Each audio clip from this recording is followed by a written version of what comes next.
ma sol wane ne tey bis bi bokkut ak bis yi ndax bisu mbégte la bi nga amee ay partenaires yu ñëw ni yow da nga am gis-gis boo xam ne da nga bëgg sa dëkk am gàncax sa dëkk set sa dëkk leer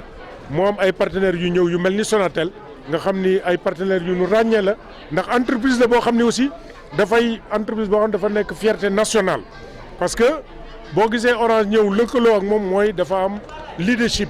dans la sous-région parce que bi Orange di ñëw fekk na Sonatel entreprise bi gënoon na performante ci Afrique ci la bokkoon kon tey bu ñu ñëwee tey ñu dañuy jàppale Ngaye kooku fierté la d'abord pour leur leadership mais aussi fierté la parce que directeur bi Sékou Dramé ñi mu yónnee tam mat na noo yónni parce que Karim Mbeng mooy diriger département bi tey Mohamed Ndaw hasard aussi amul parce que ki ñu yónni kilifaam moo doon maire dëkk bi nekk président assemblée nationale mënoon na faa bañ a ne fekk conclu nañu accord bi mais yàlla def mu ne fa ànd ak ay jigéenam Solange Meng Koura Sow ak seen experts yi Mohamed Kane ñu ñëw ni dañ ñuy jàppale ñu ni nag comme ñun organiser wun nañu parce que am nañu projet bu rëy boo xam ne ñoo ngi koy def ak Saint-Dié-des-Vosges Union européenne jàpp ci collectivité territoriale ministère bi jàpp ci ñuy nettoyer dëgg muy projet boo xam presque mat na 450 000 euros ñoom ñu ñëw fekk ci UCG aussi jàppale nu jox ñu ay oto fekk ñun jënd nañu suñuy oto bopp jënd nañu tracteur bu bees am nañu voiture de vidange UCG jox ñu benn tasseuse déwén bëgg noo jëlaat tracteur bu bees et cetera donc aujourd'hui li ñuy wax mooy gën a ñaax nit ñi wax leen ni set du dindi mbalit rek mais set ci sa bopp la ci sa jukko ci sa doxalin wax naa ko léegi ci sama kaddu nit bu setul bu sellul parce que mën noo passé sax set nit léegi set sax mooy sell parce que sell ci ni ngay doxale sell ci ni ngay jullee sell ci ni ngay solo donc dañoo bëgg nit ñi nekk ay nit ñu sell seen xalaat sell seen jëfandoo sell seen doxalin sell seen defarinu sell ak seen toogaay sell bu ñu ko defee dëkk bi ñuy nekk day daal di set daal di sell ku nekk bëgg a ñëw Ngaye donc loolu mooy li nga xam ne moom taxawal di sant nag waa Sonatel yi ñu bu baax parce que liñ fi def itam ci dëkk bi loolu dañ ci kontaan bu baax et di leen wax ni nag du ngeen ruus te léegi itam madame Solange wax ni dee ñu gën a jàpp ba nga xam ne entrepreneuriat bi parce que léegi Sénégal foofu la war a dem li nga xam ne moo yor koom léegi mooy l'entrepreneuriat mais nag chômage bi bari na xale yi jàng nañu amuñu liggéey il faut ñu créer ay entreprises et aujourd'hui le moteur de la croissance li nga xam ne mooy bopp saxaar gi pour ñu am koom dem émergence mooy entrepreneuriat donc war na jàppale xale yi jàppale jigéen ñi mais jigéen ñi nag rawati ci jigéen ñi jàmbaar lañu man de jigéen ñi ci ñi ma ëpp ñu ma gën a jàppale pour fal ma ci la ñu bokk bi may liggéey ñi ma gën a jàppale ci la ñu bokk te xam naa ni saa bu ma xëyee gis leen sama xel dal xam ni ñii kat dëkk bi dina dem. léegi ñun li ñu may fii am na ay balai ay râteau ay brouette mais dañu ñu gën a jàppale ci yeneen ak yeneen yoo xam ni bu ñu wonee ay résultats donc ñun tam bëgg nañoo créer benn entreprise benn société buy defar ay balai parce que loolu ñoo ngi ci depuis 2 ans. mooy société buy defar balai di ko jaay waa UCG yi ñu koy joxe Sénégal parce que ñoom li ñuy utiliser ci balai kenn xamul nu mu toll te dañ koy jënd du ñu rey nag entrepreneuriat yi nga xam ni le secteur informel mais il faut ñu mën a normer balai yi standardiser leen ba nga xam balai sax dinañu ko mën a yóbbu bitim réew ndax bambou bi ñoo ngi liggéey ak Jalambéré dans un projet intercommunal ñoox bi nga xam ni mooy def balai yi am na fii ay Pire ak feneen donc dañu commune yëpp booleloo ñu def benn société intercommunale buy defar ay balai bu boobaa la ñuy gën a neex a jàppale donc ñoo ngi sant ñëpp di leen gërëm di gërëm presse bi aussi yéen itam yéen a ngi fi toujours tax ñuy gën a wane suñu dëkk di gën a wane li ñuy def yéen itam Ngaye neex leen lool donc loolu itam bu ñu defuloon tey liggéey boo xam ni mucc na ayib du ngeen ñëw di ñu jàppale ak di valorisation ñun duggagun ci parce que man dem naa France dem Italie dem Europe am na ay société de valorisation mais atteindre gul benn niveau optimal bu jar ñu koy jaay ñi koy wax nag bari na mais au moins compost bi mën nañ koo def parce que déchets yi ëpp ci Afrique ak ci Ngaye ay déchets organiques la mën nañoo def compost def biogaz yooyu mën nañ ko mais trier eggagun ci dama bëgg a setal ba pare soog a dem ci tri pour mën a jël verre yi teg fee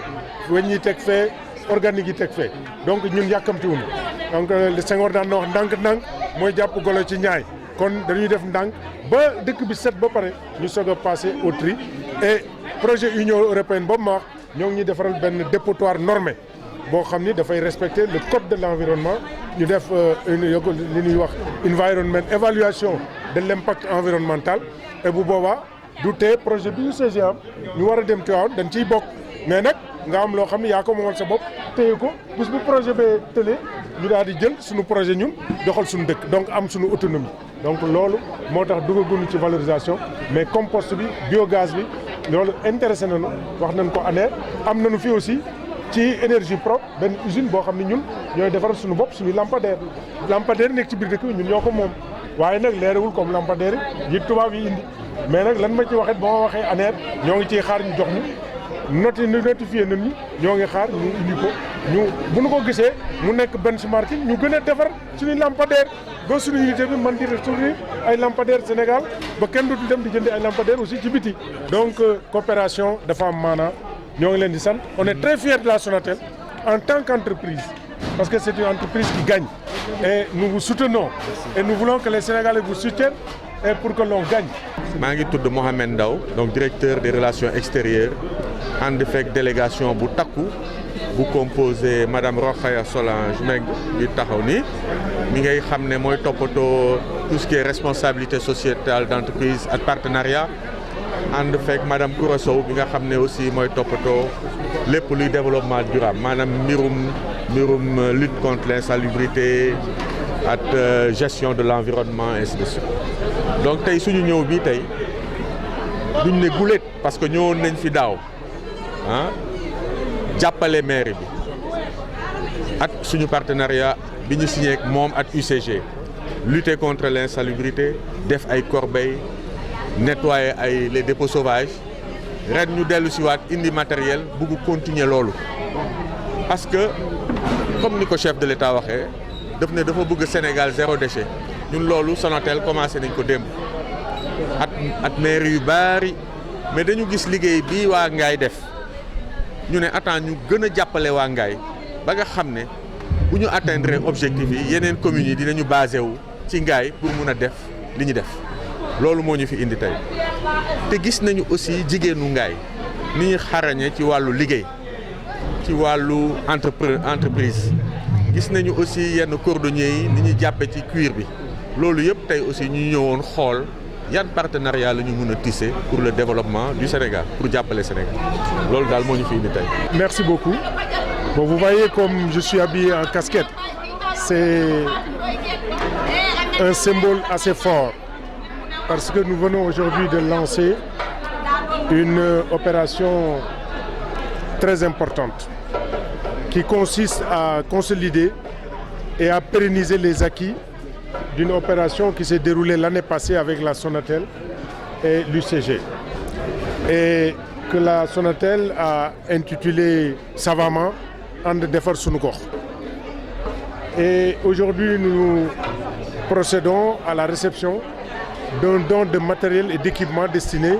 au nettoiement de la ville. À cela s'ajoute l'éradication des dépôts sauvages et grâce à la Sonatel nous avions réduit le nombre de dépôts sauvages de 42 en 2018 à 8